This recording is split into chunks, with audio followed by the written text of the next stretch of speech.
स्वच्छ भारत संकल्प यात्रा में उपस्थित सभी गजपुरा ग्राम पंचायत के निवासीगण, सभी विभागों के अधिकारीगण, कर्मचारीगण,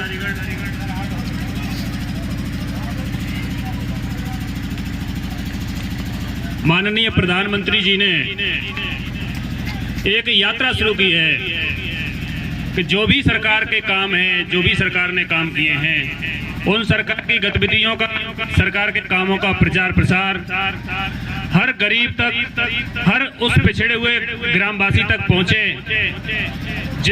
जो सरकार की योजनाओं से वंचित रह जाता है।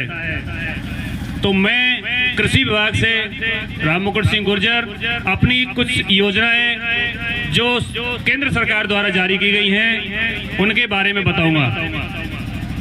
सबसे पहले माननीय प्रधानमंत्री जी ने जैविक खेती को एक आधार बना करके काम किया। पहले हम लोग रासायनिक खेती पर निर्भर थे, अब भी निर्भर हैं, लेकिन माननीय प्रधानमंत्री जी की सोच है कि हम कुछ ऐसा काम करें कि हमारे किसानों का स्वास्थ्य अच्छा हो, भारत के जितने भी नागरिक हैं वो एक अच्छी चीज खाएं, अच्छी सब्जियां खाएं, अच्छा खाद्यान्न यूज करें। तो उनकी सोच को आगे बढ़ाते हुए हमारा जो विभाग है वो जैविक खेती पर काम करता है। जैविक खेती वो खेती है जो हमारे पूर्वज करते थे, हमारे बड़े बूढ़े करते थे, गांव के पुराने व्यक्ति हैं वो करते थे। वो केमिकल उसमें कोई यूज नहीं होता, कोई भी बाजार का रासायनिक खाद उसमें यूज नहीं होता। जैसे अपन डीएपी, यूरिया, पोटास वगैरह जो भी रासायनिक स्प्रे करते हैं वो जैविक खेती पर नहीं होता। जैविक खेती में अगर स्प्रे करना है तो वो भी जैविक ही होगा। जैसे नीम ऑयल है, लहसुन का स्प्रे है, ब्रह्मास्त्र है, जीवामृत है, इस तरह के स्प्रे करते हैं और उसमें कोई भी प्रकार का केमिकल नहीं डालते। जैविक खेती में मात्र अपन गोबर की खाद डालते हैं और वर्मी कंपोस्ट डालते हैं। उससे ही वो उत्पाद पैदा होते हैं। जो उत्पाद उससे पैदा होते हैं उसका स्वाद बिल्कुल अलग होता है, उसका टेस्ट बिल्कुल अलग होता है। और जो रासायनिक उर्वरक से जो उत्पादन पैदा होता है, जो अपन अन्न खाते हैं, उसमें तमाम तरह की बीमारियां फैलने के कारण रहते हैं। अपने बच्चे स्वस्थ रहें और अपना वातावरण स्वस्थ रहे, कीटनाशकों से वातावरण दूषित हो जाता है, तो इसके लिए अपन को जैविक खेती की तरफ मूव करना चाहिए। मैं सभी उपस्थित किसान भाइयों को ये सलाह देना चाहूँगा कि आप बड़े स्तर पर नहीं कर सकते तो कम से कम छोटे स्तर पर 1 बीघा 2 बीघा जितना आप कर सकते हो, अपने परिवार के लिए, अपने रिश्तेदारों के लिए आप जैविक खेती करें, जिसमें बाजार का कोई भी केमिकल वाला खाद नहीं डालना है, अपन को सिर्फ देसी खाद डालना है। दूसरी जो योजना है हमारी वो है नैनो टेक्नोलॉजी। नैनो टेक्नोलॉजी में पहले अपन यूरिया मार्केट से लेके आते थे और वो सूखी फॉर्मेट में होता था, उसकी कोई फिक्स वो नहीं थी मात्रा, जितना किसान लाया उतना पटक दिया।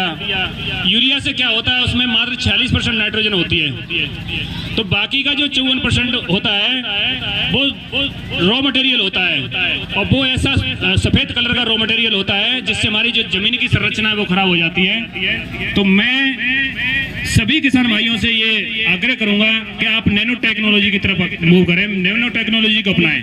नैनो टेक्नोलॉजी में 1 बोतल जो नैनो यूरिया होती है उसका स्प्रे अपन करवाते हैं। ये नैनो की बोतल है, इसमें ये तकनीक है भारत सरकार की, इसमें एक बोरी यूरिया यानी एक पूरा कट्टा, एक बैग यूरिया का इसमें है और इस का 2 बार स्प्रे करते हैं। एक गेहूं में जब अपन स्प्रे करते हैं तो पहला पानी देने के बाद में और 1 बोतल में करीब 200 लीटर पानी मिला करके और अपने खेत में स्प्रे करते हैं। इसका स्प्रे 1 एकड़ जमीन के लिए काम आ जाता है, यानी 1 बोतल यूरिया से आप 1.25 बीघा खेत में स्प्रे कर सकते हो। दूसरा स्प्रे इसका करते हैं जो बालियां निकलते समय, 2 बार स्प्रे करने के बाद में आपको बाजार से लाए हुए यूरिया को डालने की आवश्यकता नहीं है। यूरिया की तमाम तरह की मारामारी रहती है, किसान दूर तक ले जाता है, ट्रांसपोर्टेशन का खर्चा बढ़ता है उससे, और इसको आप एक अपने बैग में डाल करके ला सकते हो। तो ये केंद्र सरकार ने बहुत ही हितकारी, इससे जमीन की जो स्वास्थ्य है वो खराब नहीं होता, इसलिए आपको नैनो यूरिया का इस्तेमाल करना चाहिए। तीसरी जो बात है वो है सॉइल हेल्थ कार्ड। श्रीकेश जी, आपके पास सॉइल हेल्थ कार्ड है?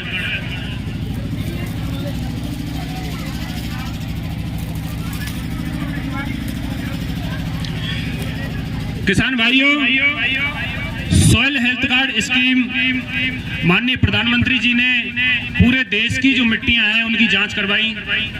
उनमें पाया कि कहीं किसानों ने ज्यादा यूरिया का इस्तेमाल कर लिया तो नाइट्रोजन की मात्रा बढ़ गई, कहीं फास्फोरस का इस्तेमाल ज्यादा कर लिया तो फास्फोरस की मात्रा बढ़ गई।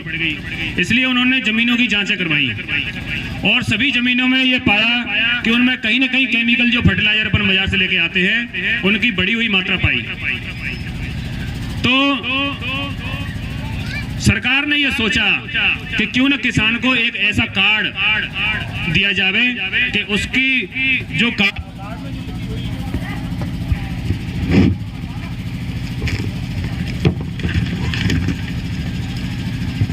में जो सिफारिश है उस सिफारिश के हिसाब से ही और किसान खेत में खाद डाले। इसमें जैसे अपन ब्लड की जांच कराते हैं, ब्लड की जो सीबीसी अपन कराते हैं उसमें पता रहता है कि हमारे शरीर में कौन से तत्व की कमी आ गई है या कौन सा तत्व अधिक मात्रा में हो गया है। ऐसे ही मिट्टी की भी अपन कृषि पर्यवेक्षक से को आप अपनी जमीन का सैंपल दे करके और अपनी मिट्टी की जांच करा सकते हो। मिट्टी की जांच कराने के बाद में जो मृदा स्वास्थ्य कार्ड आपको मिलता है उस कार्ड में सारी चीजें लिखी हुई है। इसमें कौन सी फसल में कितना उर्वरक आपको डालना है, कौन सा खाद आपको डालना है, या तुम्हारी जमीन में कौन से उर्वरक की कमी आ गई है, उसके अनुरूप ही आपको वो इस्तेमाल करना है। यदि आप इसकी सिफारिश नहीं देखेंगे तो आप तादाद से ज्यादा देखा देखी के हिसाब से वो उस किसान ने एक खेत में 50 किलो डीएपी डाला, मैं 60 किलो डालूंगा, ऐसे करके वो जमीन का स्वास्थ्य खराब कर देते हैं और उससे उत्पादन कम हो जाता है। जो उत्पादन और दूसरी बात उसमें ये है महत्वपूर्ण कि वो जो पौधा पैदा होता है, जो पौधा ज्यादा ग्रोथ करता है उस पौधे की ग्रोथ रुक जाती है, वृद्धि रुक जाती है, हमारा उत्पादन कम हो जाता है। यदि देश का उत्पादन कम हो जाएगा तो आगे चल करके जो जनरेशन बढ़ रही है उसका क्या होगा। इसलिए इसके बारे में सोचना पड़ेगा कि आप ज्यादा उसका इस्तेमाल नहीं करें। दूसरी महत्वपूर्ण बात इसमें यह है कि जो डीएपी है उसकी कीमत करीब 3800 रुपए है, 3865 रुपए के आसपास है। सरकार आपको सब्सिडी पर देती है, इसलिए किसान को वो 1350 रुपए के आसपास मिल पाती है। तो सरकार चाहती है कि देश चाहता है कि हम आत्मनिर्भर बने। आत्मनिर्भर भारत तभी बनेगा जब जो विदेश से अपन डीएपी खरीद के लाते हैं उसको देश में उत्पादित एक नैनो डीएपी अब बाजार में आ चुकी है, आप उसका स्प्रे पौधों पर कर सकते हैं। तो डीएपी की जो बाहर से अपन मंगाते थे, कहीं रूस से मंगाते हैं, जापान से मंगाते हैं, देश का पैसा बर्बाद होता है। अब भारत में ये निर्मित है, स्वदेशी निर्मित है, जो नैनो टेक्नोलॉजी वाली जो डीएपी है उसका इस्तेमाल कर सकते हो। यही कंडीशन यूरिया की है। यूरिया की मार्केट वैल्यू तो करीब 267 रुपए है और जो उसकी एक्चुअल जो वास्तविक जो कीमत है वो 4100 रुपए है। ये सोचना पड़ेगा पूरे देश को, पूरे किसान भाइयों को भी सोचना पड़ेगा कि अपन सूखे यूरिया को इस्तेमाल न करके आप नैनो यूरिया का इस्तेमाल करें, जिससे देश का पैसा बचेगा, किसान का पैसा बचेगा। तो मेरा आप सभी से ये अनुरोध है कि हमारी 3 योजना थी कि आप अपनी मिट्टी की जांच कराएं, सॉइल हेल्थ कार्ड प्राप्त करें। ऐसे ही जो बाजार से लेने वाले जो केमिकल जो फर्टिलाइजर होते हैं, हमारे खाद होते हैं, उनको जो नैनो टेक्नोलॉजी वाले जो देश ने जनरेट किए हैं उनको इस्तेमाल करें और जैविक खेती की तरफ आए। आपने सुना, बहुत बहुत धन्यवाद। बहुत बहुत धन्यवाद।